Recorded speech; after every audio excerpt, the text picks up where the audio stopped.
নমস্কার বন্ধুরা, কেমন আছো? আশা করি খুব ভালো আছো। তো আমি আবারও আজকে একটা নতুন রেসিপি নিয়ে চলে এসেছি। সেটা কি বলো তো, আজকে না ঝিঙে আলু পোস্ত করবো। সেই ঝিঙে আলু পোস্ত রেসিপিটাই আমি তোমাদের সাথে শেয়ার করবো। চলো রেসিপিটা শুরু করা যাক। প্রথমে আমি কড়া বসিয়ে দিয়েছি, কড়ার মধ্যে না বেশ খানিকটা সাদা তেল দিয়ে দিয়েছি।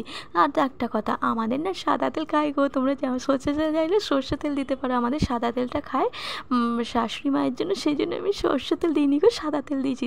অল্প পরিমাণে সাদা তেল দিয়ে দিয়েছি। তাতে ছোট্ট ছোট্ট ছোট্ট ছোট্ট করে কেটে রেখেছিলাম আলুটাকে দিয়ে বেশি নয় গো, একটুখানি নুন আর এক ফোঁটা হলুদ গুঁড়ো দিয়ে দিয়েছি। দিয়ে ভালো করে নেড়ে নিচ্ছি, নিয়ে ভালো করে হালকা হালকা করে ভেজে নেবো।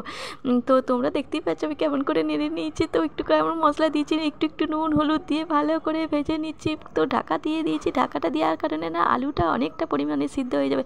কী বলো তো, ঝিঙেটা না প্রচুর পরিমাণে গলে যাবে, সেই জন্য দেখো ঝিঙেটাকে আমি বড় বড় সাইজে কেটে রেখেছি। যে কিন্তু ঝিঙেটা প্রথমে দিলে না ঝিঙেটা পুরো গলে যেত, তো ঝিঙেটা দেখতেই পাওয়া যেত না। সেই জন্য আমি আলুটাকে আগে একটুখানি তেল দিয়ে ভালো করে ভেজে নিয়েছি, যাতে যে আলুটা নরম হয়ে যায় আগে থেকে। তারপর আমি ঝিঙেটাকে দিয়ে ভালো করে নেড়ে নিয়েছি। তারপর একটুখানি বেশি না, এক ছিটে হলুদ গুঁড়ো দিয়ে দিয়েছি। হলুদটাকে দিয়ে ভালো করে ভেজে নিচ্ছি।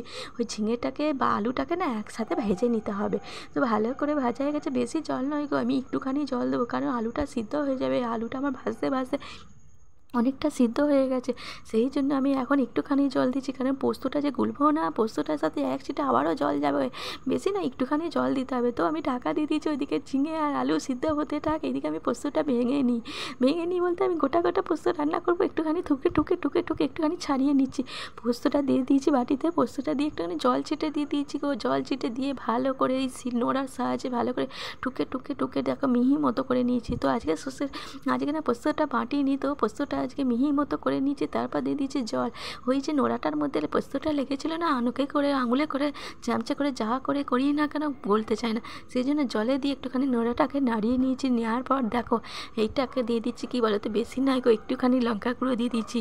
দিয়ে এবার দেখো এদিকে আমি ঢাকা খুলে নিয়েছি। এদিকে আলু আর ঝিঙে ভালো করে সিদ্ধ হয়ে গেছে। আলু আর ঝিঙেটা যখন সিদ্ধ হয়ে যাবে আর জলটা যখন মরে যাবে না, তখন আমি দিয়ে দিচ্ছি পোস্ত গোলা জলটাকে গুলে দিয়ে ভালো করে আবারও মিশিয়ে নিচ্ছি। তো ততক্ষণ এখানে ভালো করে টকবক করে ফুটতে থাকুক। তো এখানে ফুটতে দেখো ঝোলটা না আমার মরে গেছে, পোস্তটা শুকনো শুকনো হয়ে এসেছে। দেখতেই পেয়েছো কত সুন্দর পোস্তটা হয়ে এসেছে, আর পোস্ত কালারটাও কত সুন্দর হয়েছে। এইভাবে পোস্তটা করে দেখো, তোমাদের বেশি পোস্ত লাগবে না। কী বলো তো, পোস্ত না শিলে বাটলে অনেকটা নষ্ট হয়ে যায়, তো ভালো হতে চায় না। সেই জন্য এরকম করে আবার ছড়িয়েও করা যায়। তো আমি ছড়িয়ে নিই না, আমার শাশুড়ি মা ছড়িয়ে করে, তো আমি ছড়ানোর আগে এরকমভাবে ভালো করে ঠুকে ভেঙে নিই। তো আমার এখানে সর্ষে ভালো করে ভাঙা হয়ে গেছে, দেখতে পেয়েছো। তারপর আমার এখানে ভালো করে রান্নাটা করা হয়ে গেছে। কড়া থেকে নামিয়ে নিয়ে একটা বাটিতে তুলে দিচ্ছি। তো দেখতেই পেয়েছো আমার পোস্ত আর আলু রেডি হয়ে গেছে। তো কেমন হয়েছে রেসিপিটা?